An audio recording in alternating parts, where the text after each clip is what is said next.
Hello, you wonderful people, and welcome to another episode of Crime Centric. This being a show where it's about crime dramas that I watch. For today's episode, I'm going to talk about the latest episode of Walker. A lot of really interesting things went down in this episode, so let's break it down. Well, first and foremost, the overarching case this episode involves a body being dug up from a construction site. It's a lawyer named Mac, who had gone missing like 3 years ago, but now we find out why they haven't been able to find him. So Walker is quick to try and, want Mickey back, on the, it's like, oh, she needs to be back in the field. But obviously James is coming from the perspective of things didn't kind of go down too well last time. So, maybe being, kind of, behind the desk will be kind of good for her right now. Obviously, at the end of the day, it's his choice. But Mickey mainly kind of works with Liam this episode on things because Liam and Walker definitely aren't acting copacetic necessarily, because they're kind of at odds about the whole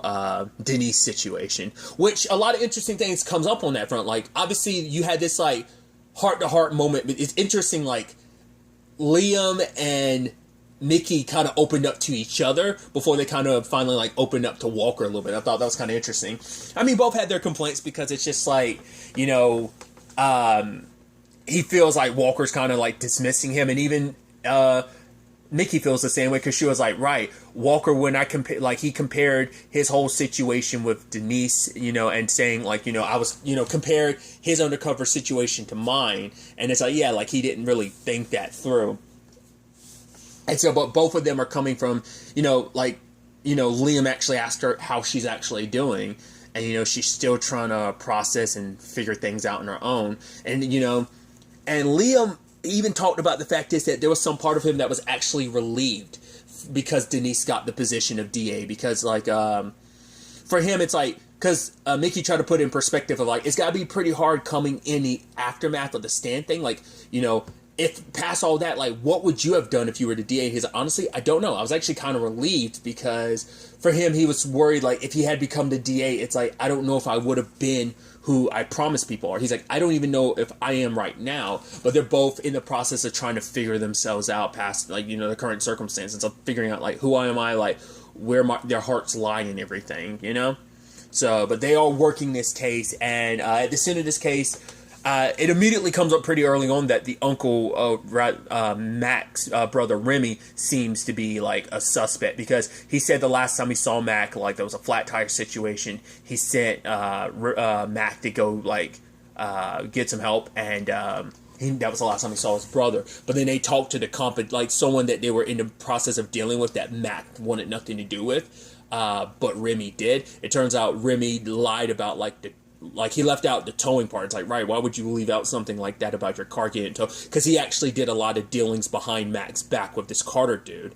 And it's like, yeah, definitely didn't bring any of that up. But it turns out the woman they ran into from the crime scene is Mac's daughter, Willa. But she was holding on to something, like even when, because for Willa, it's that complicated thing of like, getting answers is supposed to give you closure. Like, she kept checking in on her father's case like every month, but eventually she just stopped. But then she shows up at the crime scene. It's like, right, you want answers until you do, and then it's like the moment you get the answers, it's not what you were hoping for, and just it's like you almost wish you had never gotten answers in the first place. Side note, it was driving me insane where I recognized the actress who plays Willa. I was like, the moment I saw her, I was like, I could see it. I could remember her face. I was like, but you're a redhead. I couldn't remember what it was, but now I do. Another CW show, sadly short-lived, The Republic of Sarah. She played Corinne. I think the actress's name, I think it was like Hope Lauren. I wonder if she a natural blonde, because most pictures I saw of her was her as a blonde. So I just thought that was interesting. So, but it was killing me because I was like, I knew I recognized her face from somewhere, but that's where I recognized her from. So that was interesting.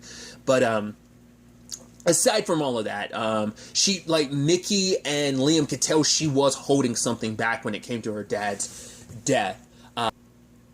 The fact is that she had already lost her dad before, and now it's like finding out he was dead was like losing him all over again. And so Mickey was understanding that, and it's like, just let us help you, like, we're here, but she wasn't budging on it. But they ended up, like, finding her, and they brought in, like, backup, including Walker. It turns out her uncle is the one that did it. And she's like, you've known for years what I was going through and you let me suffer. And it turns out the argument was over money. Like, because they weren't taking the cases that Remy wanted to take, and they weren't making the money they could have been making. And so he made the deal behind Carter's back, and he wanted to show him the construction site, show Mac the construction site. They argued, and like his brother insulted him, and he accidentally shot him. It's like, because he had stolen a gun from Carter, because he was just like, no, Carter has like a gun collection. He wouldn't have noticed it, because the gun that was actually used to kill Mac was one of Carter's that was stolen like 3 years ago. But that's the real effed up thing is it's like you betrayed your family, you killed your brother, you put your niece through hell, all for what? Because he got in trying to speed out of there, he had a flat tire that had to be towed, so he missed the deal anyway. So not only did you killed your brother for nothing because the deal like fell through. So it was all for nothing, and he was just like, I lost so much. In that moment, like Willa's like, you lost so much, like shut up. Like, you're just, because the fact is, it's like, you lost so much because your brother's dead, but also you lost a deal. Like, the fact is, you're even putting that in the same conversation pisses her off. It's like, my dad, he was my light, and you knew that, and you took him from me. But obviously, Walker's coming from the perspective, like, I get wanting revenge, but don't do this. Like, revenge won't, like, fix everything. It won't bring your dad back. But for her, it's like, but he deserves to die. And, Mickey talks from her perspective about the Garrison situation of like, right, like she's like, I know what it's like, there was someone that was in my life that was bad for me and I kind of had to let them go to save my own life. And obviously like how much that stayed with her. And she was telling, Willa, it's like, you don't have to do this. With his confession as well as like his car being in the location at that time, they have everything to convict Remy for this. But it doesn't make it any better that family's damaged. I mean, there was already like ripples just because like her dad being missing, but also like knowing like, Remy's got like the fact is, once again, it's like how, when you watch crime dramas and stuff like that, you're like, man, how can you be so like calm when like, that means you've been living your life just fine and dandy knowing you murdered your brother. Once again, around your niece who's suffering because she doesn't know what's on their dad when you've known the entire time. And granted, you can never say anything because it'll be admitting your own guilt until like she forced your hand, but still, it's just kind of crazy to think about. Obviously, at the center of this, like this ripples out in many other, aspects. Like this case actually helped Walker and Liam get, like, they would never get to that point, but he's like, we don't need to be fighting. Like, the fact of the matter is, I trust you above anyone else, but my loyalty to you doesn't mean I can't be civil with the Davidsons as well, so it's like, right, we're good, like, we make a good team, brother, so like they're on good terms again. Like, at the same time, Walker also talked to Mickey. Like I said, it's interesting, like Liam and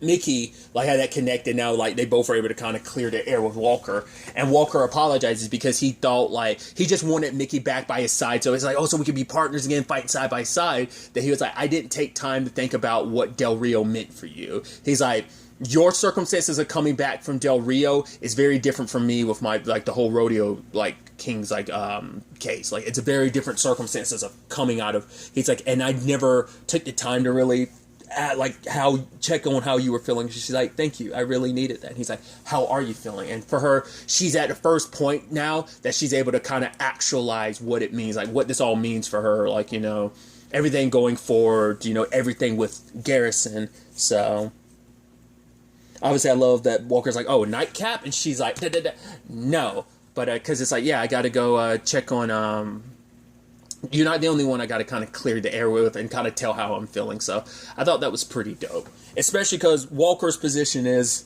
well, he sees Jerry's on a date. Because it turns out she's actually in a grief group. Which Walker was like, oh, you never told me that. She's like, after everything that's kind of been down, like, the fact is, for her, it's a thing of, because you try to explain, like, no, the whole Denise thing, that was just me, like, no, that was a situation of,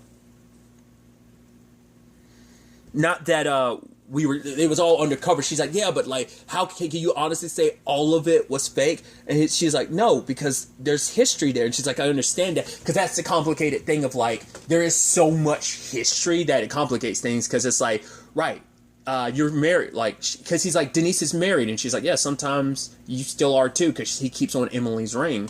his ring, even she's still bound to the point, like, she still thinks sometimes that Hoyt's locked up, and she just expects him to kind of saunter in, like, through the doors at some point in time. So it is like, having Stella, August, and Walker, yeah, that's great, but there's, like, new people in her life, because all those people, like, it's a complicated thing of, like, those people coming into her, like, they're not new people, they're people you're connected to, which is kind of just, it's all, like, in the family, it's still within itself, you get what I'm trying to say, like, because he's still holding on to Emily, and just, like, going, like, trying to be with Walker would just be that complicated thing, so she's trying to find her way forward, and he's trying to respect that, because yes, he cares about her, he wants there to be something there, but he also, because there is a part of him, like, that has feelings for Denise, because yeah, they were, like, her coming back just brings up a lot of stuff from the past, because she's like, if you feel that way, that's fine. She's almost kind of like, I will support you, like, I won't agree with it, but I'll support you, type of thing. But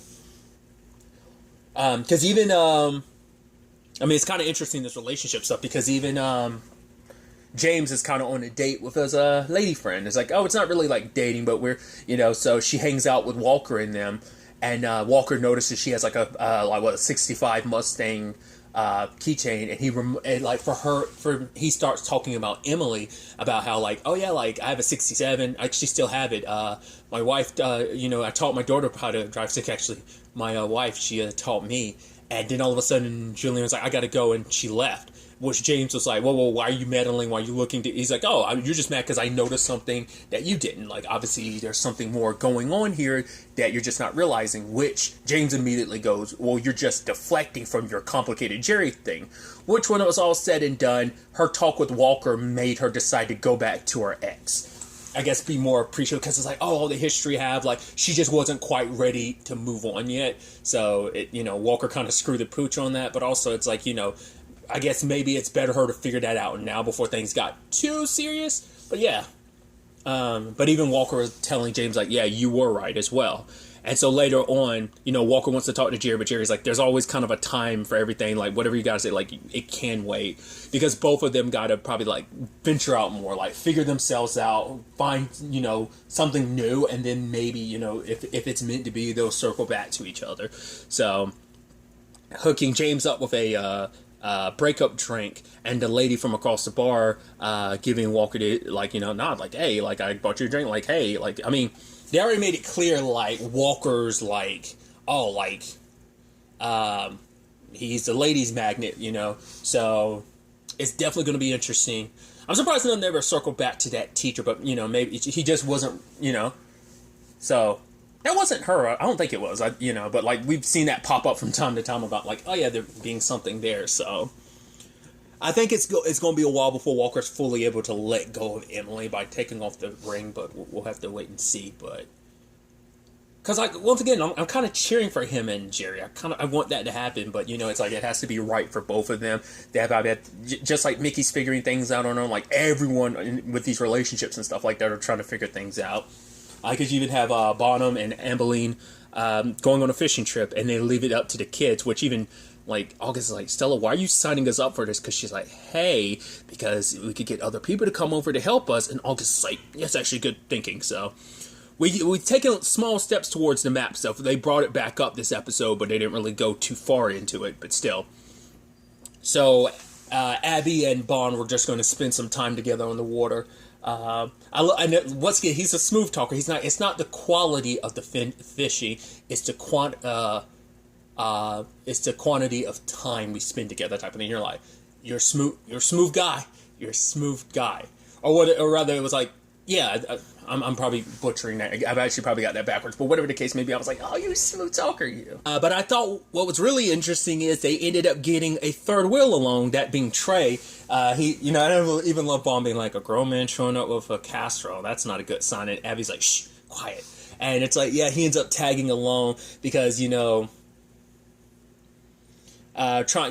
about, fishing. Like, he's like, I used to do it with my dad and stuff. Like, it's like, oh, come on. He's like, I don't want to be a third wheel. It's like, it's fine, Because interestingly enough, because Bond's opening up more to the notion of, like, he's just dipping his toe in the cold waters, as he says, about, like, because he hasn't fully decided on whether he's fully giving up on the ranch, because he is, like, you're right, the boys have no interest in it. But then Trey suggests, well, what about Stella and August? They both have really good qualities about them.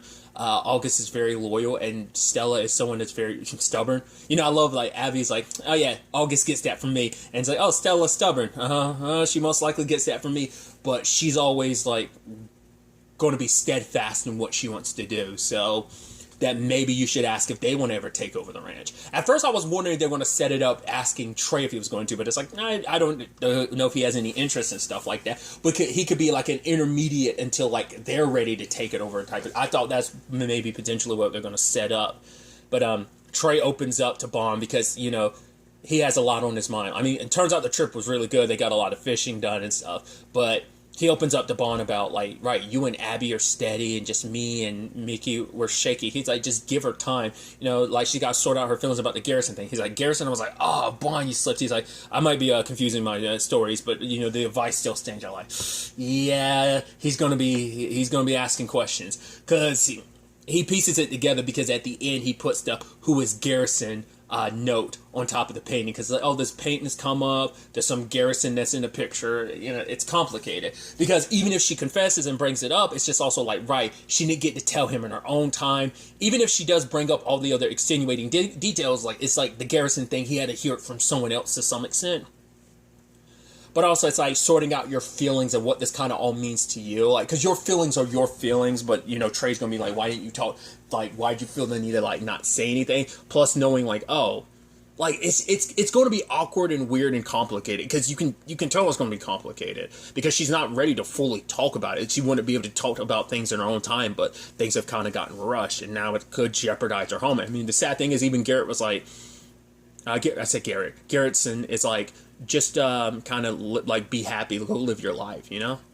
But aside, you know, if there's that new person in your life, like, kind of go spend time with them and not really worry about it too much with me. But it's also that thing of like, yeah, that person from your past who meant a lot to you and you couldn't save them when the time came. Like, it's going to rock you to your core to some extent, you know.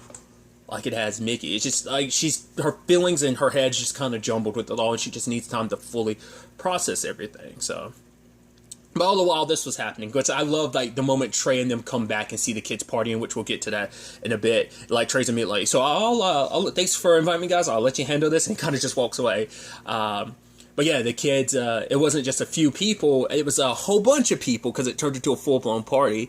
Mainly Stella used it as an excuse to spend time with Todd, because she's like, yeah, like she actually got to know Todd recently. It's like, yeah, he's actually really nice, he's actually funny, he's actually really cool. But now he's like bromancing with a lot with August, and that's what kind of, she's like, yeah, like, I don't want to interrupt this bromance, because, like, you know, August having good memories is a good thing, you know.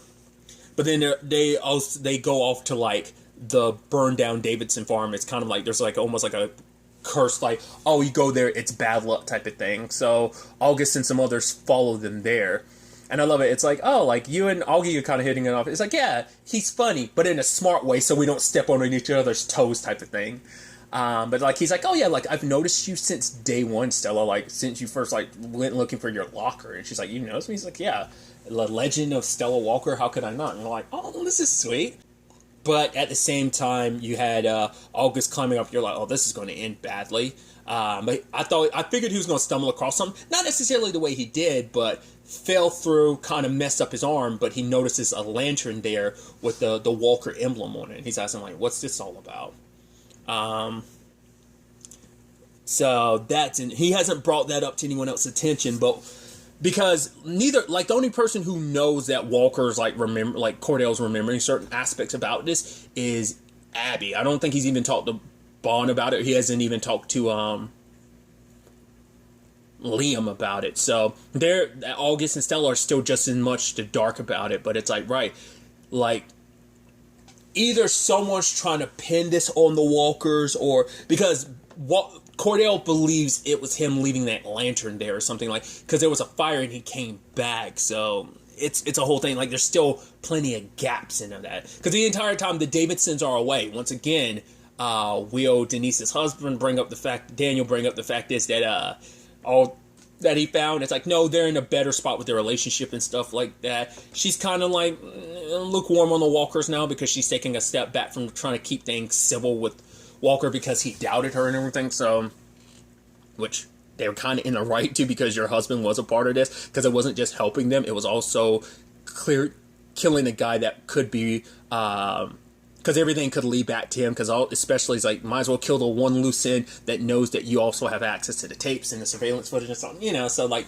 you don't want that guy to try and pin it on you, all on you, even though they were set up here way in advance because of Serrano, so I think I talked about it more last time, but still, it just, it kind of worked out for him in many different ways. He comes off the hero, and he hides his own involvement of, like, I was also working with these bad people to spy on your family, so. Well, we'll see. Like, their family might be a lot better off once the Davidsons do return. Like, it's like, that was refreshing, and now we're... Because I think I caught a glimpse of I don't remember it off the top of my head, but I think it is something related to the Davidsons, like the next episode title. So I think they are definitely going to be back full swing next time. But, August's shoulder is still messed up at the end. It's like, Abby and... Bond, it's like, right, Abby's saying, like, we don't have to leave, because at the end of the day, we raised our boys here, Stella and August grew up here, so this is home, mess and all, so Bond's like, right, you better get ready for a whooping, because I'm about to beat you in this game, but Abby's like, you're still going to be in trouble for this, but August's arm's still messed up, so I think that's probably going to turn into a thing more going forward. So, like, he's like, no, my arm's good, because you can tell, like, his arm, like, at the base is, like, bruised, but his shoulder is probably a lot more jacked up than he's going to be admitting. So we'll see what ends up happening from there, especially with that lantern and everything. Like, are they going to bring that up to Bond or Abby or Liam or Walker? We'll have to ultimately wait and see how it all plays out. Because I guess that could technically be used as evidence. Well, they already think the Walkers did it anyway, so, like, the lantern being there, like, does that... I don't know. I don't know if that would necessarily move the needle in any direction. I mean, with what Daniel has, and maybe it will, it could still come back after all these years, and because, like, it could be like, it could be in their process of getting everything back. Once again, I'm assuming that map is going to tie into this storyline. It's going to be a much further back storyline between the Davidsons and the Walkers, I'm sure, or at the very least the Walkers, like, further back history, but I'm curious. I'm sure it's probably going to tie into, like, the Davidsons and stuff like that, and where things stand between them and the Walkers. I think it's going to play some role in it. That was kind of my thought when the map was first discovered. So we'll see. I'm very interested to see where the next episode takes us with, well, all of this. But really, that's all I wanted to talk about. Till next time we meet, be happy, be safe, live life to the fullest, and enjoy it. Good day and goodbye.